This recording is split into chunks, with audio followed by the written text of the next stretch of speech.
Nshuti za Action TV turabaramukije nimugire amahoro. Uyu ni wa mwanya rero twabateguriye wo kubasomera ibintu biba byasohotse mu binyamakuru byo mu Rwanda ndetse no hirya no hino. Muri uyu munsi rero hari amakuru arimo avugwa, amakuru yerekeranye n'abantu bagiye mu zabukuru. Aya makuru twaba tuyakesha ikinyamakuru cyacu Kigali Today, murazi ko ahenshi aricyo kinyamakuru dukunda kubasomeramo. Icyo kinyamakuru kiragira kiti Perezida wa Repubulika Paul Kagame akaba n'umugaba w'ikirenga w'ingabo z'u Rwanda yemereye abasirikare b'u Rwanda barimo abajenerali 12 kujya mu kiruhuko cy'izabukuru. Muri bo harimo General James Kabarebe, hakabamo General Fred Ibingira, Lieutenant General Charles Kayonga, Lieutenant General Frank Mushyo Kamanzi, Major General Martin Nzaramba, Major General Eric Murokore, Major General Augustin Turagara, Major General Charles Karamba, Major General Albert Murasira, Brigadier General Chris Murari, Brigadier General Didas Ndahiro na Brigadier General Emmanuel Ndahiro. Perezida wa Repubulika kandi yemeje ishyirwa mu kiruhuko cy'izabukuru ry'abaofisiye bandi 83, ry'abaofisiye bakuru 83, abaofisiye bato 6 n'abasirikare bato 86. Ni mu gihe kandi abandi 678 amasezerano yabo yarangiye, naho abandi 160 basezerewe kubera impamvu z'uburwayi. Turacyakomeza rero kubasomera ibindi nyine byasohotse muri icyo kinyamakuru, aho bagira bati Perezida wa Repubulika kandi akaba n'umugaba mukuru w'ingabo z'u Rwanda Paul Kagame yazamuye mu ntera abasirikare 10 bari bafite ipeti rya Lieutenant Colonel abaha irya Colonel, anabagira abayobozi ba za brigade, anashyiraho abayobozi bashya ba division mu ngabo z'u Rwanda n'ishuri rikuru rya gisirikare rya Nyakinama. Itangazo ryasohowe n'igisirikare cy'u Rwanda RDF kuri wa gatandatu tariki ya 30 Kanama umwaka wa 2023 rivuga ko Major General Emile Ruvusha yagizwe umuyobozi wa division ya mbere mu gisirikare cy'u Rwanda ikora mu mujyi wa Kigali n'akarere ka Bugesera. Major General Ruvusha yigeze kuba umuyobozi w'ingabo mu ntara y'Amajyepfo. Major General Eugene Nkubito yahawe kuyobora division ya gatatu ikora mu ntara y'Uburengerazuba. Major General Nkubito Eugene yari amaze umwaka ari umuhuzabikorwa w'inzego z'umutekano z'u Rwanda ziri mu butumwa mu ntara ya Cabo Delgado muri Mozambique. Brigadier General Pascal Muhizi yahawe kuyobora division ya kabiri ikora mu ntara y'Amajyaruguru. Yigeze kuba umuyobozi w'ibikorwa by'urugamba by'ingabo z'u Rwanda zagiye bwa mbere muri Mozambique. Brigadier General Vincent Gatama yahawe kuyobora division ya kane iherereye mu ntara y'Amajyepfo. Akaba yarigeze kuba umuyobozi w'ingabo za EAC zishinzwe gutabara aho rukomeye. Brigadier General Frank Mutembe yahawe kuyobora division ishinzwe ibikorwa mu gisirikare cy'u Rwanda.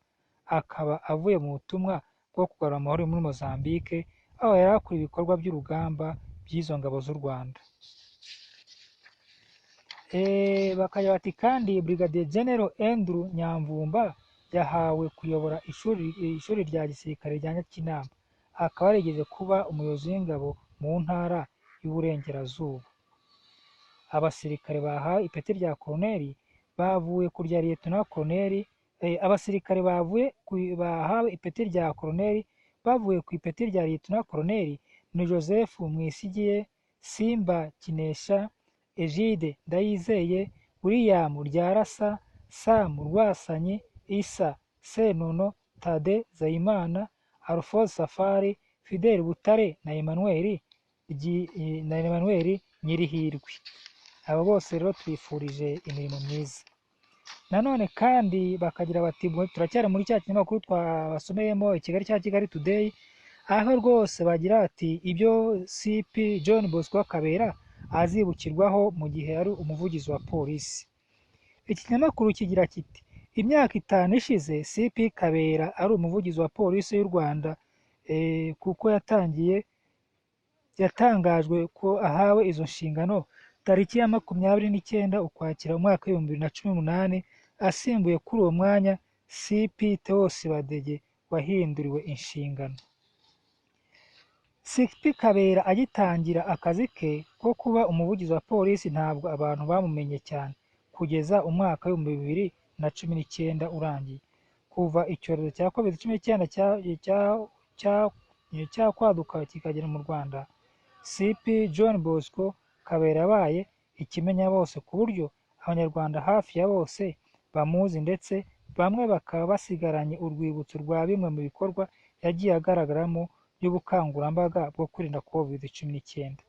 Ibyo bikorwa rwose iki kinyamakuru cyabivuye imuzi n'umuzingo kirabyandika kiravuga kiti uyu muntu yarakoze, niba kandi avuye no muri izo nshingano yagiye akorera Abanyarwanda, yagiye akorera polisi, yarayivuganiye avugira Abanyarwanda bose muri rusange, atereka ibyiza yavuze abantu bagenda bamwibukiraho, twongereye tubive imuzi n'umuzingo.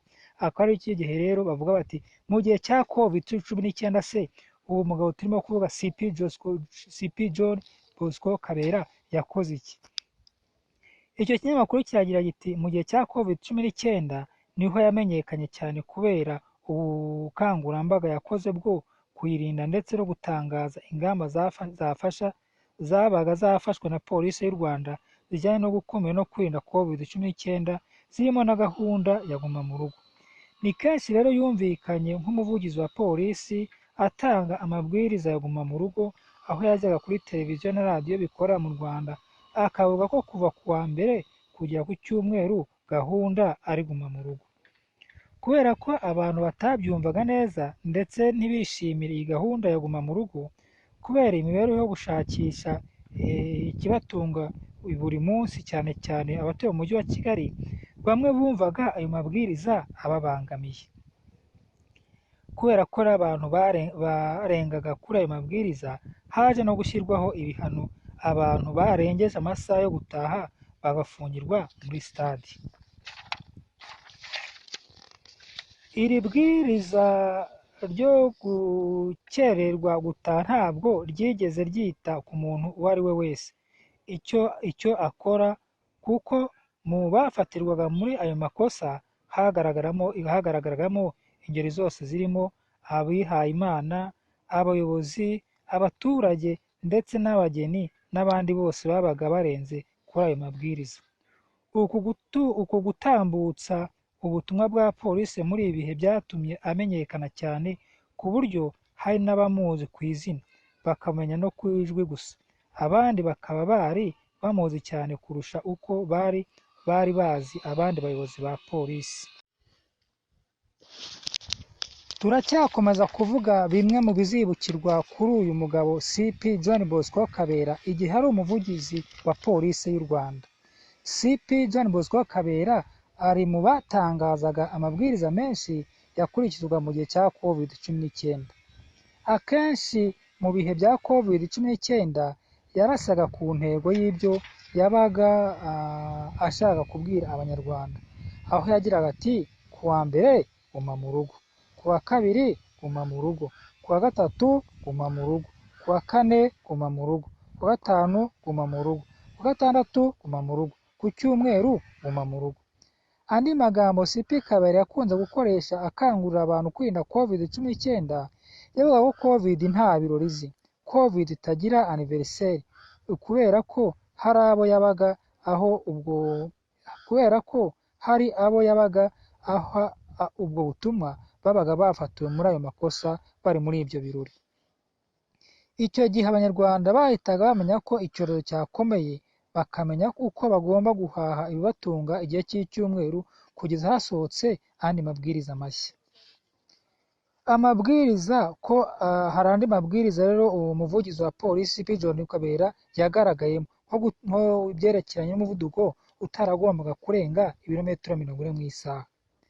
Icyo kinyamakuru kiragira kiti mu yindi mirimo CP Kabera yari ashinzwe harimo no kumenyekanisha ibikorwa bya polisi no gutsura imikoranire hagati yayo n'itangazamakuru.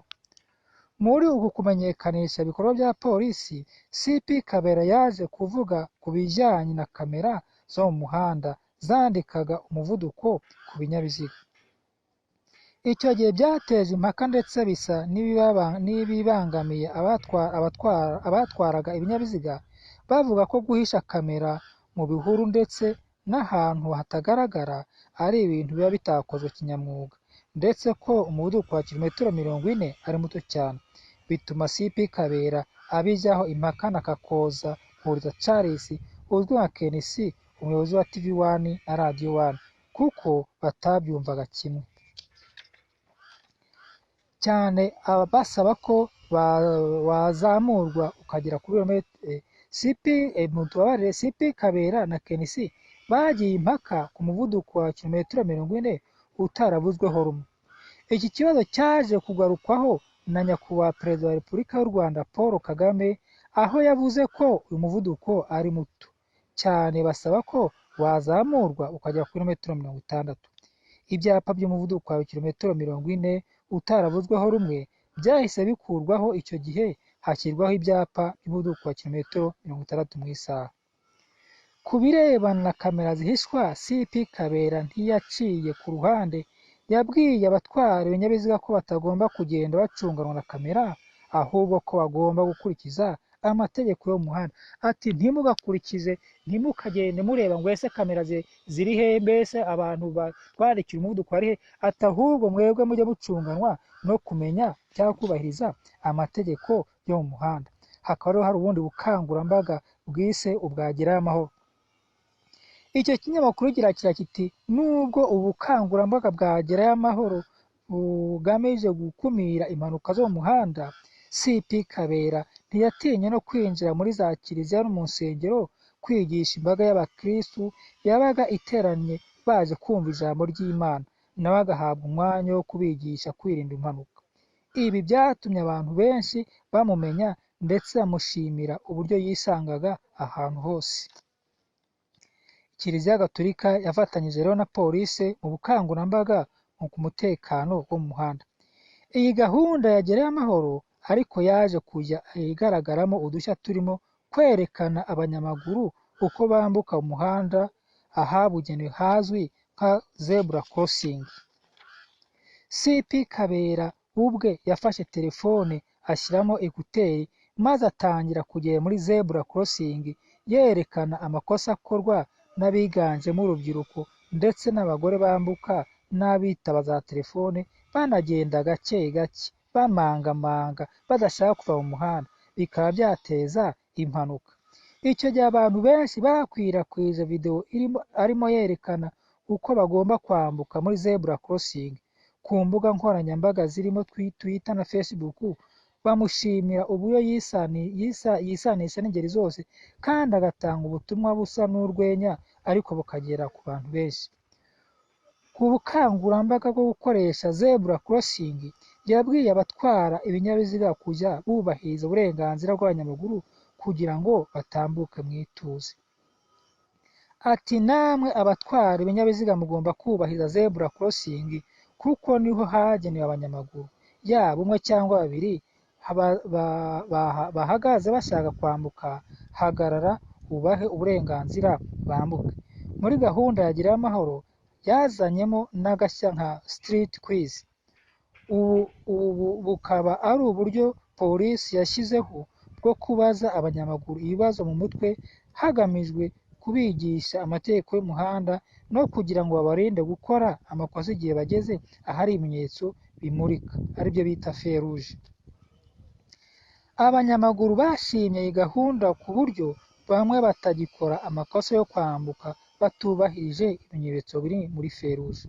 CP John Bosco Kabera yagaragaye akangurira abamotari gucana amatara ku manywa y'ihangu, akangurira n'abatwara abagenzi mu modoka kugenda mu muhanda bacanye amatara y'imbere. Mu zindi ngamba zafashwe na polisi y'u Rwanda zigatangaza benshi ndetse zikumvikana nk'izidashoboka, ni ugukemura ikibazo cy'ubwinshi bw'abakorera impushya zo gutwara ibinyabiziga byigijwe imbere. Abagomba gukora mu gihe cy'umwaka bagakora mu mezi 2 gusa, kugeza ubu bikaba byarasubiye mu buryo bwo guhabwa kugeza ubu bikaba byarasubiye mu buryo bwo guhabwa kode ya hafi kuko umubare w'abiyandikisha gukora wagabanutse. CP John Bosco Kabera yamaganye kandi imyambarire igaragaza ubwambure n'abajya mu bitaramo n'utubari batagejeje imyaka y'ubukure. CP Kabera yamaganye abambara ntibikwize n'abana bajya mu bitaramo n'utubari bakanywa inzoga ndetse n'abandi bambara imyenda y'urukozasoni igaragaza imyanya yabo y'ibanga. CP John Bosco Kabera yavuze ko ibyo bintu byombi bidakwiriye ndetse hakazwa ingamba mu kubikumira by'umwihariko abana bajya mu bitaramo batagejeje imyaka. CP Kabera kandi mu guca inzererezi n'abajura bamburaga abantu hari icyo yabivuzeho. Yagize ati mu bukangurambaga yakoraga yakunze kugaragara aburira insoresore z'urubyiruko zirirwaga ku mihanda zidakora zikambura abantu ndetse bamwe bakirirwa bajya mu bipangu kwanura imyenda. Ubutumwa bwe bwatumye benshi babicikaho ndetse n'ababikoze bakaba bazi ko bari bufatwe. Hari gahunda yo gupima utwaye abashoferi nyine gahunda yo gupima abantu batwaye banyweye ibisindisha. Ati icyo kinyamakuru ati mu bukangurambaga bwo gutwara ibinyabiziga banyweye ibisindisha abashoferi bavugaga ko hari igihe babaga banyweye ikinyobwa kizwi nka energy ariko igipimo kikagaragaza ko bafashe ku kinyobwa gisembuye. Kuri iyi ngingo CP Kabera yabahakaniye ko bagomba kubireka rwose burundu kuko igihe cyose icyo kinyobwa kigaragaza ko banyweye ibisindisha bagomba kukireka. CP Kabera kandi yakoranye neza n'itangazamakuru. Ikinyamakuru kirabaza ariko none kikiha igisubizo kikavuga ati CP Kabera akoranye ate n'itangazamakuru. Mu gihe cy'imyaka 5 ari umuvugizi wa polisi, abanyamakuru batandukanye bavuga ko bakoranaga neza rwose nawe. Umwe mu banyamakuru wakunze gukora ku nkuru zifite aho zihurira na polisi y'u Rwanda ndetse n'umutekano avuga ko nta na rimwe yahamagaye CP Kabera ngo yange kumwitaba ngo amuhe amakuru amusaba. Ati iyo wasangaga anahuze cyangwa se ayahamagariwe izindi nshingano ze za buri munsi yasabaga wenda usaba amakuru yo mu ntara runaka yahitaga abwira umuvugizi wa polisi muri iyo ntara akaguha amakuru. Yahuguka akakubaza niba amakuru washakaga wayabonye. Muri make nzamukumbura. Uko niko umunyamakuru wakoranye na John Bosco Kabera mu rwego rw'itangazamakuru yavuze.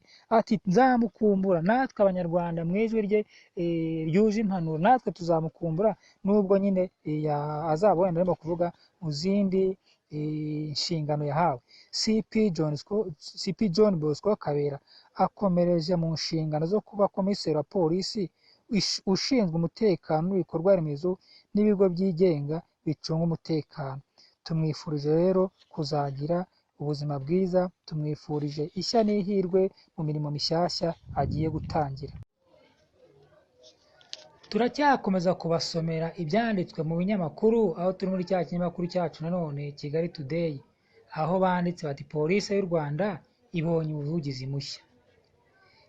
CP Boniface Rutikanga yagizwe umuyobozi w'ishami rishinzwe itangazamakuru n'inozabubanyi akaba n'umuvugizi mushya wa polisi y'u Rwanda. Izo mpinduka zisohotse mu itangazo polisi y'u Rwanda yashyize ahagaragara kuri uyu wa gatatu tariki ya 30 Kanama umwaka w'2023. CP Rutikanga akaba asimbuye CP John Bosco Kabera. Mu mirimo itandukanye CP Boniface Rutikanga yagiye ashingwa harimo kuba umujyanama mu bya polisi mu muryango w'abibumbye. Asimbuye CP John Bosco Kabera wari umaze imyaka 5 muri izo nshingano kuva mu Kwakira umwaka w'2018, aho yasimbuye CP Theos Badege ubwo yajyaga mu butumwa bw'amahoro.